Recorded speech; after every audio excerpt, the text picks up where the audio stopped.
Hello మిత్రులారా, అందరికీ నమస్కారం. ప్రతి ఒక్కరి లైఫ్లో శోభనం అనేది ఒక మధురానుభూతి. అలాంటి రోజున మీరు ఏకాంతంగా సంతోషంగా పాలు పంచదారలా కలిసి జీవితాన్ని తీయగా మధురంగా గడపాలి తప్ప ఎలాంటి నెగిటివ్ ఆలోచనలను నెగిటివ్ మాటలను అస్సలు చర్చించరాదు. ఆ రోజు పొరపాటున కూడా ఈ రెండు విషయాలను అస్సలు మాట్లాడకండి. అందులో ఒకటవది, అబ్బాయి కానీ అమ్మాయి కానీ మీ పెళ్ళికి ముందు మీ లైఫ్లో జరిగిన పర్సనల్ విషయాలు చర్చించరాదు. నాకు ఆ అమ్మాయి అంటే చాలా ఇష్టం ఉండేది. నేను చాలా రోజుల నుంచి ఆ అమ్మాయిని ప్రేమించాను. ఆ అమ్మాయికి కూడా నేనంటే చాలా ఇష్టం. కానీ వాళ్ళ ఇంట్లో వాళ్ళు మా ప్రేమను ఒప్పుకోలేదు. అందుకే మేము విడిపోవాల్సి వచ్చింది అని మీ భార్యతో అన్నీ ఓపెన్గా చెప్పారనుకోండి. కొత్తగా పెళ్ళైన ఆ అమ్మాయి అది శోభనం రోజు ఇలా వేరే అమ్మాయి గురించి మీరు ఇలా చెప్తే ఏ అమ్మాయి అయినా ఎలా తట్టుకుంటుంది? అలాగే అమ్మాయి కూడా మా బావ అంటే నాకు చాలా ఇష్టం, మా బావకు నేనంటే కూడా చాలా ప్రేమ, కానీ దగ్గర సంబంధం వద్దని మా వాళ్ళు ఒప్పుకోలేదు అని భర్తతో చెప్తే ఏ భర్త అయినా సహిస్తాడా? ఇలా ఒకరి పర్సనల్స్ ఒకరు చెప్పుకోవడం వల్ల ఒరిగేదేమీ ఉండదు. అనుమానాలు అపార్థాలు తప్ప మనసు ముక్కలై శోభనం కాదు కదా మనిషిని మనిషిగా కూడా చూసుకోరు. సంతోషంగా గడపాల్సిన రోజు చేదు జ్ఞాపకాలను చెప్పుకొని ఎడముఖం పెడముఖంగా ఉండడం తప్ప ఇంకేమీ ఉండదు.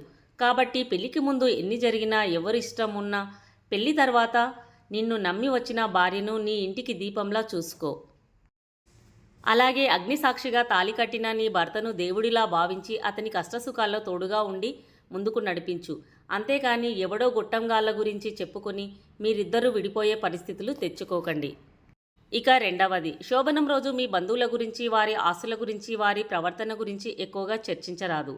మా పిన్ని వాళ్ళు ఇలా, మా బావ వేరే స్త్రీతో తిరుగుతాడు అని, మా మేనత్త వాళ్లకు ఇన్ని ఆస్తులు ఉన్నాయి, అంత బంగారం ఉంది, ఇంత బంగారం ఉంది అని ఇలా వాళ్ళ గురించి అమ్మాయి తన భర్తతో ఎక్కువగా మాట్లాడరాదు.